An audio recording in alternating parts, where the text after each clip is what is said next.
പുതിയൊരു വീഡിയോയിലേക്ക് എല്ലാവർക്കും സ്വാഗതം. മുത്തലാഖ് എന്നത് ഒരു ക്രിമിനൽ കുറ്റമായിക്കൊണ്ട് 2019 ഇന്ത്യ ഗവൺമെൻറ് ഒരു നിയമം പാസാക്കി. ഈ നിയമത്തിൻ്റെ പ്രത്യേകതകളെക്കുറിച്ചാണ് ഞാൻ ഇന്ന് ഈ വീഡിയോയിൽ നിങ്ങളുമായി ഡിസ്കസ് ചെയ്യുന്നത്. നമുക്കറിയാം, ഇന്ത്യൻ മുസ്ലിങ്ങൾ ഫോളോ ചെയ്തു വരുന്നത് ഇസ്ലാമിക ശരീഅത്ത് നിയമമാണ്. ഈ ശരീഅത്ത് നിയമപ്രകാരം തൊലാഖ്-ഇ-ബിദ്ദത്ത് അഥവാ 3 തൊലാഖുകൾ ഒരേ സമയം ചൊല്ലി വിവാഹബന്ധം വേർപ്പെടുത്തുന്ന രീതി നിലനിന്ന് പോന്നിരുന്നതാണ്.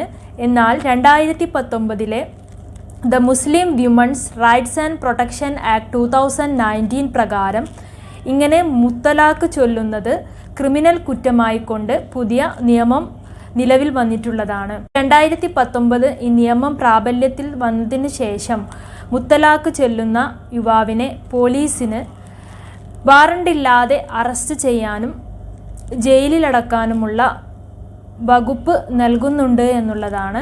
3 ചാപ്റ്ററുകളിലായി 8 വകുപ്പുകൾ അടങ്ങിയ ഒരു നിയമമാണിത്. ഇതിലെ 3-ാം വകുപ്പിലാണ് 3 തൊലാഖുകൾ ചൊല്ലി വിവാഹബന്ധം വേർപ്പെടുത്തിയാൽ അത് ക്രിമിനൽ കുറ്റമാണെന്ന് പ്രസ്താവിച്ചിട്ടുള്ളത്. 2019 ഈ നിയമം പ്രാബല്യത്തിൽ വരുന്നതിന് മുമ്പ് വരെ വാട്സാപ്പ് വഴിയും മറ്റു സോഷ്യൽ മീഡിയ മാധ്യമങ്ങൾ വഴിയും എഴുത്തുകളുടെ രൂപത്തിലും എല്ലാം തന്നെ മുത്തലാഖുകൾ നടത്തി പോന്നിരുന്നതാണ്. എന്നാൽ ഈ നിയമപ്രകാരം 3 തൊലാഖുകൾ ചൊല്ലി ബന്ധം വേർപ്പെടുത്തുന്നത്, ഈവൻ അത് എഴുത്തിൻ്റെ രൂപത്തിലായാലും സോഷ്യൽ മീഡിയ വഴിയും മറ്റു ഇലക്ട്രോണിക് മാധ്യമങ്ങൾ വഴിയും ഒക്കെ മുത്തലാഖ് ചൊല്ലുന്നത് കുറ്റകരമാണ്. ഇതിലെ വകുപ്പ് 4-ൽ അതിൻ്റെ ശിക്ഷാവിധിയെക്കുറിച്ച് പറയുന്നുണ്ട്.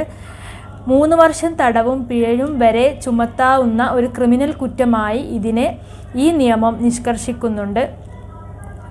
ഇതിൻ്റെ മറ്റൊരു പ്രത്യേകത, പോലീസിന് വാറണ്ടില്ലാതെ മുത്തലാഖ് ചൊല്ലിയ ഭർത്താവിനെ അല്ലെങ്കിൽ ആ യുവാവിനെ അറസ്റ്റ് ചെയ്യാമെന്നുള്ളതാണ്. ഇങ്ങനെ മുത്തലാഖ് ചൊല്ലിയ യുവാവിന് ജാമ്യം നൽകാനുള്ള അധികാരം മജിസ്ട്രേറ്റിൽ നിക്ഷിപ്തമാണ്.